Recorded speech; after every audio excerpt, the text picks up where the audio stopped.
It's just 27 years since I left Hong Kong as governor, and since sovereignty in Hong Kong changed because of an agreement made 99 years before from Britain to China. And Hong Kong, which the Chinese have taken to calling occupied territory. Now, Hong Kong, which was indeed occupied, but occupied under British sovereignty with the freedom that had been promised, occupied by refugees from communism in China. More than half, probably 2/3, if not more, of the population of Hong Kong arrived in that way. And we felt a real obligation to all the people in Hong Kong. And we therefore negotiated with the Chinese Communist Party a treaty to guarantee for them for 50 years after 1997, both their existing way of life, the rule of law, and a high degree of autonomy. And what's happened in the years since then is that the Chinese Communist Party, who've made it clear that no one can trust them further than you can spit, the Chinese Communist Party trashed that treaty, which had been lodged at the United Nations. They said it was simply a historic document. It was not, it was a treaty.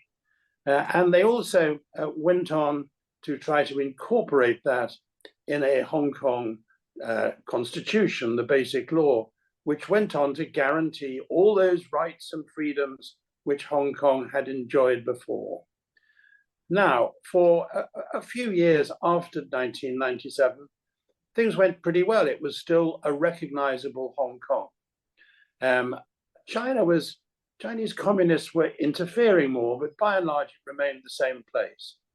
I think all that changed with Xi Jinping, China's present, let's not beat around the bush, China's present dictator, who came to power at a time when the Chinese communist leadership were getting increasingly worried about things slipping out of control. What that means is people, whether through civil society or through freedom of speech, beginning to enjoy a sense of slightly greater freedom. And Xi Jinping and his colleagues were having none of that. And in particular, they were very worried about the extent to which Hong Kong reflected all those values which they were trying to stamp out: freedom of speech, freedom of association, freedom of religion, the rule of law, and all those things which they don't understand, but which actually constitute a free society. That came to a head, although it got worse since then, with the national security legislation in 2020, and things have gone downhill ever since, with Hong Kong now run by a sort of tin pot group of former police officers, or some are existing police officers, all of whom bring discredit on what was once a very fine police service.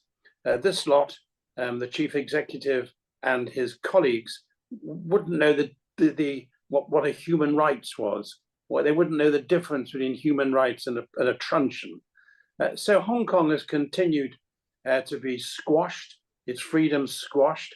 You can't even make a sign in the air indicating that you remember Tiananmen Square.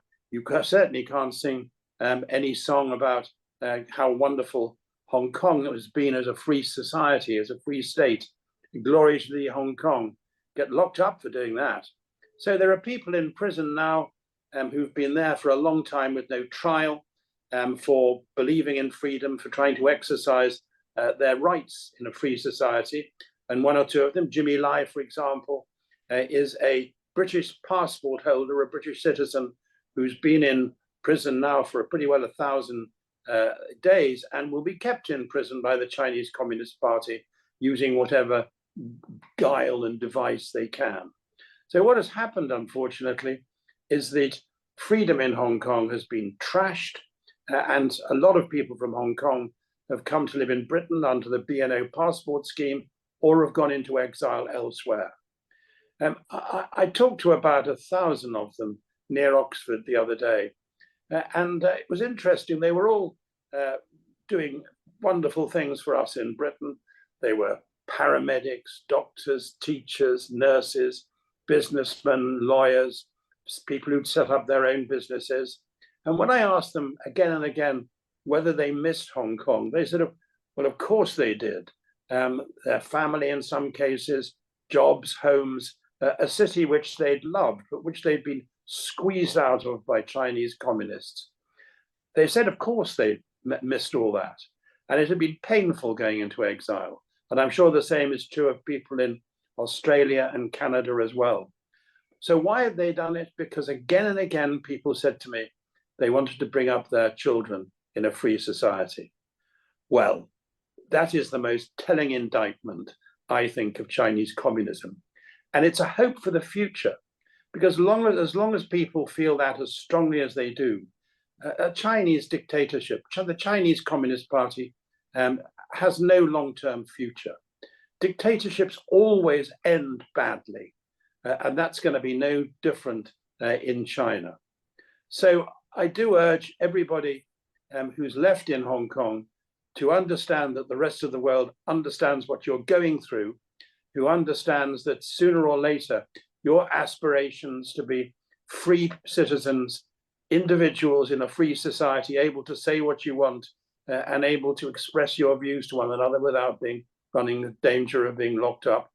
And that we also want to say how much we welcome those who are contributing to us as part of Hong Kong's diaspora now. I'm sad that you've left Hong Kong.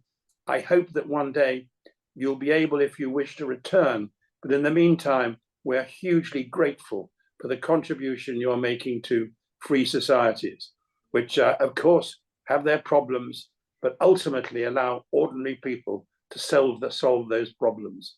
That's why plural societies always work better than communist dictatorships.